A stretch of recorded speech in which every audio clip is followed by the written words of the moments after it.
नमस्ते दोस्तों। आज हमारी हिंदी साहित्य की पहली कक्षा है और इसमें हम स्टार्ट कर रहे हैं पत्रिका।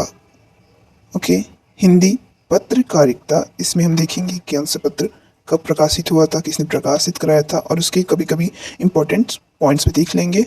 और ये हमारे पीजी लेवल के जो एग्ज़ाम हो रहे हैं सीटी पीजी, उसमें बहुत ज़्यादा इससे क्वेश्चंस आ रहे हैं। सीटी पीजी हुआ या कोई भी एंट्रेंस एग्ज़ाम जैसे नेट जेआरएफ, पीजीटी, टीजीटी, इसमें इस टाइप के बहुत से क्वेश्चन पूछते हैं। तो लेट्स स्टार्ट। तो हम इसमें पढ़ेंगे पत्रिकाओं का विकास। ओके, तो चलिए स्टार्ट करते हैं। तो हम इसमें देखेंगे कि कैसे क्या हुआ था। तो उदंत मार्तंड, प्रथम पत्रिका उदंत मार्तंड। ओके, क्या था? उदंत मार्तंड। इसमें ये हुआ था 30 मई 1826 को। इसमें खड़ी बोली के लिए मध्य देशीय भाषा नाम उल्लेख हुआ है। उसमें ये नहीं हुआ कि खड़ी बोली की जगह पे वहाँ पे यूज हुआ है मध्य देशीय भाषा। ओके, इस और 30 मई को ये पहली बार प्रकाशित हुआ, तो इसीलिए 30 मई को राष्ट्रीय हिंदी पत्रकारिता दिवस मनाया जाता है। ये बहुत बार क्वेश्चन आता है कि राष्ट्रीय पत्रकारिता दिवस कब मनाया जाता है। तो क्या हो गया, हमें तो पता चल गया कि कब मनाया जाता है। ओके, दूसरा है बंगदूत। बंगदूत 1829 में राजा राममोहन राय ने बंगदूत पत्रिका का प्रकाशन किया था और इसका प्रकाशन हिंदी के अलावा अंग्रेजी, फारसी तथा बांग्ला भाषा में भी होता है। यह साप्ताहिक पत्रिका थी। ओके, राजा राममोहन राय को क्या कहा जाता है, आपको पता है? नव जागरण का अग्रदूत। क्या कहते हैं? नव जागरण का अग्रदूत। ओके, और दूसरा क्वेश्चन आप बोल देंगे कि नहीं ये तो गलत है, पर हम आते हैं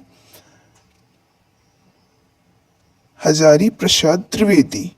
उनको बोला जाता है हिंदी नवजागरण का अग्रदूत। इसमें आप कंफ्यूज मत होइएगा। नवजागरण का अग्रदूत या बाले भारत का अग्रदूत राजा राममोहन राय और हिंदी नवजागरण का अग्रदूत हजारी प्रसाद त्रिवेदी। ये शॉर्टकट फॉर्मूला। ओके, बनारस अखबार। तीसरा बार बनारस अखबार। ये जो है पत्रकारिता, तो इसमें जो पत्रिका है इसको मैंने एकदम लाइन बाय लाइन लिखा है, तो हम समझ जाएंगे। ओके, इसमें आप देखिए लाइन बाय लाइन है 1826, 1829 और 1845। ओके, तो yup line by line. Okay, आ गया तीसरा नाम बनारस अखबार। श्री प्रसाद सिंह सितारे हिंद 1845 ईस्वी में इन्होंने प्रकाशित किया था और ये काशी से हुआ था। इसमें हम बता दें श्री प्रसाद सितारे जो हैं वो क्या है, उर्दू के समर्थक हैं। ओके, इसमें उर्दू भाषा को लेके वो बहुत अच्छे से हैं। ओके, मतलब उर्दू भाषा समझ रहे। और हम चलते हैं उसके आगे सुधाकर। सुधाकर पत्रिका कब प्रकाशित हुआ था? 1850 ईस्वी में। और कौन क्या था? बाबू तारा मोहन मिश्र। ये भी साप्ताहिक पत्रिका थी और ये भी काशी से ही प्रकाशित हुआ। इन्होंने, जो तारा मोहन मिश्र जी हैं, इन्होंने श्री प्रसाद के विरोध में इसको प्रकाशित किया था और इसे हिंदी को ऊपर ले जाने के लिए, दिखाने के लिए कि आप उर्दू का समर्थन कर रहे हैं, हम हिंदी का समर्थन करेंगे, उन्होंने श्री प्रसाद के विरोध में इसको प्रकाशित कराया था। ओके, नेक्स्ट बुद्धि प्रकाश। बुद्धि प्रकाश मुंशी सदा सुखलाल। ये तो बहुत नॉर्मल से क्वेश्चन है और बहुत पता रहता है, सबको पता रहता है, और ये आगरा से प्रकाशित हुआ। छठे नंबर पे है समाचार सुधा वर्षण।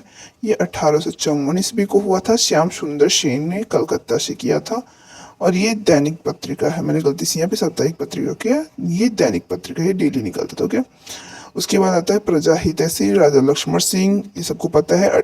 सन देख लीजिए, सन बहुत इंपॉर्टेंट है, 1855 में, और ये आगरा से हुआ था, हिंदी के समर्थन में हुआ था। ओके, नेक्स्ट चलते हैं हम।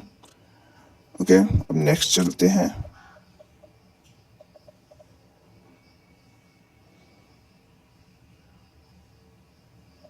नेक्स्ट हमारा कहाँ तक थी? प्रजा हितैषी तक थे हमने।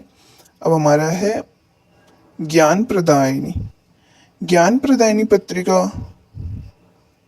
1867 में हुआ था और ये लाहौर से हुआ था। ये मासिक पत्रिका है।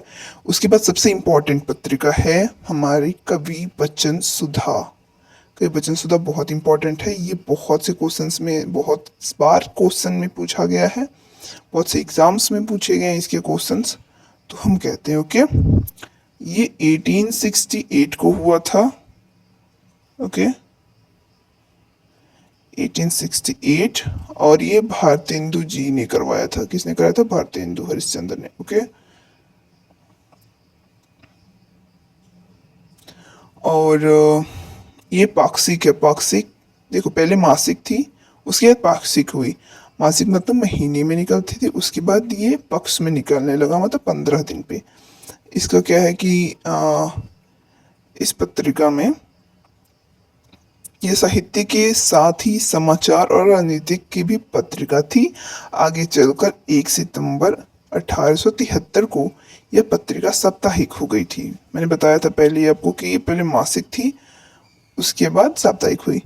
इस पत्रिका को अंग्रेजों का कोपभाजन भी बनना पड़ा। कोपभाजन मतलब इस पे अंग्रेज बहुत क्रोधित हुए थे। डॉक्टर रामविलास शर्मा कवि वचन सुधा का प्रकाशन करके भारतेंदु ने एक नए युग का सूत्रपात किया। ये कहते हैं डॉक्टर रामविलास शर्मा। ये बहुत इंपॉर्टेंट चीज है कि किसने किसको क्या और कब कहा था। ओके कवि वचन सुधा के पंच पर रुष्ट होकर काशी के मजिस्ट्रेट ने भारतेंदु के पत्रों को शिक्षा विभाग के लिए लेना भी बंद कर दिया था। इस कोपभाजन का जिक्र भारतेंदु ने अपने नाटक भारत दुर्दशा में किया था 1880 में। भारत दुर्दशा जो नाटक है वो 1880 में प्रकाशित हुआ, उसमें इन्होंने ये बताया था। और अब अगर हम बात करें कि किस पत्रिका में स्वदेशी वस्तुओं के प्रति उजागर किया गया है लोगों को, तो वे कवि वचन सुधा ही है। उसके बाद आते हैं भारतेंदु का फिर से एक पत्रिका आता है हरिश्चंद्र मैगजीन। ये हुआ 1873 ईस्वी में, 1873 ईस्वी में। और भारतेंदु जी द्वारा ही हुआ था, और बाद में इसका नाम हरिश्चंद्र चंद्रिका कर दिया गया। सरकार को आपत्ति हुई यति वैश्य संवाद पर, तो खरीदना बंद कर दिया सरकार ने इस पत्रिका को। यति वैश्य संवाद एक ऐसा संवाद है जिसमें इन्होंने यति और वैश्य जो है उसके बारे में लिखा था, और सरकार जो थी अंग्रेजी सरकार, उन्होंने कह दिया कि ये बहुत ही अश्लील चीज़ है, इसलिए उन्होंने इस पे रुष्ट हो गए और उन्होंने इस पत्रिका को खरीदना बंद कर दिया। जिससे क्या हुआ कि आर्थिक तंगी बहुत हुई भारतेंदु को, तो उन्होंने ये पत्रिका का नाम चेंज कर दिया मोहन चंद्रिका। और जो ये भारतेंदु ने अपना स्वतंत्र संपादन कर रहे थे इस पत्रिका को, तो उन्होंने इसका भार, इसका दायित्व तो मोहनलाल विश्वनाथ पांडे पर दे दिया। ओके उसके बाद नेक्स्ट आते हैं हम बालबोधिनी पत्रिका। ये 1874 ईस्वी में भारतेंदु ने महिलाओं के लिए किया था।